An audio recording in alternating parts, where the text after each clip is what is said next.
سامعین کرام، وسیم رضوی نے قرآن حکیم کی جن 26 آیتوں پر اعتراض کیا ہے ان میں سے دوسری آیت سورہ آل عمران سورہ نمبر 3 آیت نمبر 143 ام حسبتم ان تدخلوا الجنہ ولما يعلم اللہ الذین جاہدوا منکم ويعلم الصابرین۔ اس آیت کے اندر اللہ فرما رہا ہے کہ تمہارا کیا خیال ہے کہ تم جنت میں داخل ہو جاؤ گے، حالانکہ ابھی اللہ نے ظاہر نہیں کیا کہ تم میں جہاد کرنے والے کون ہیں اور صبر کرنے والے کون ہیں۔ اس آیت کے ضمن میں اعتراض یہ ہے کہ یہاں صاف لفظوں میں کہا جا رہا ہے کہ جہاد کرو، اور جہاد کہتے کس کو ہیں؟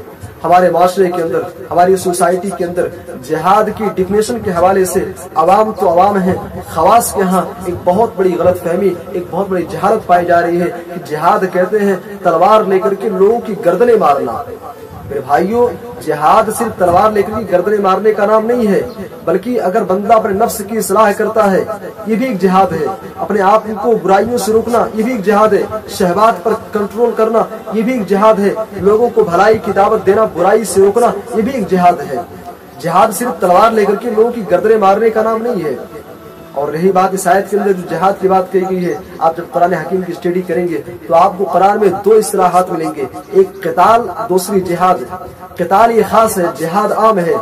ہر قتال جہاد ہو سکتی ہے لیکن ہر جہاد قتال نہیں ہو سکتی ہے، لڑائی نہیں ہو سکتی ہے۔ سامعین کرام، اسی طریقے سے اس آیت کے اندر جو بات کہی گئی ہے جہاد کے حوالے سے، جہاد کا معنی کیا ہے؟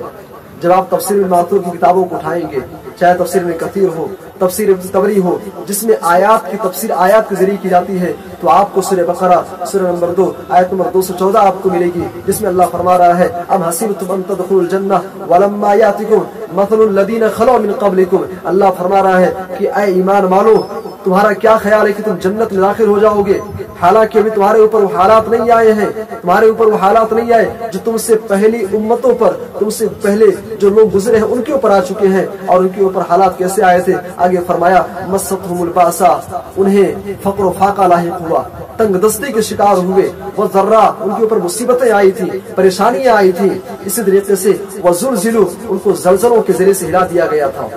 یہ مومنوں کو، ایمان والوں کو خطاب کیا جا رہا ہے۔ اسی طریقے سے سورہ عنکبوت سورہ نمبر 29 آیت نمبر 2 کے اندر اللہ نے فرمایا احسب الناس ان یترکوا ان یقولوا آمنا وهم لا یفتنون، کہ لوگوں نے کیا خیال کر رکھا ہے کہ صرف وہ یہ کہہ دیں کہ ہم ایمان لے آئے، ہم ایمان والے ہیں، تو ان کو چھوڑ دیا جائے گا، آزمایا نہیں جائے گا۔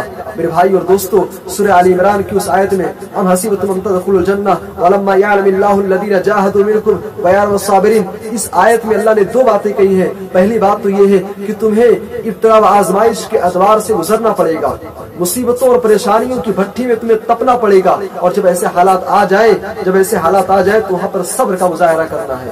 ہر جہاد قتال کا نام نہیں ہے۔ سامعین کرام، یہ دوسری آیت تھی، انشاءاللہ اگر زندگی باقی تو بات باقی۔ السلام علیکم ورحمۃ اللہ وبرکاتہ۔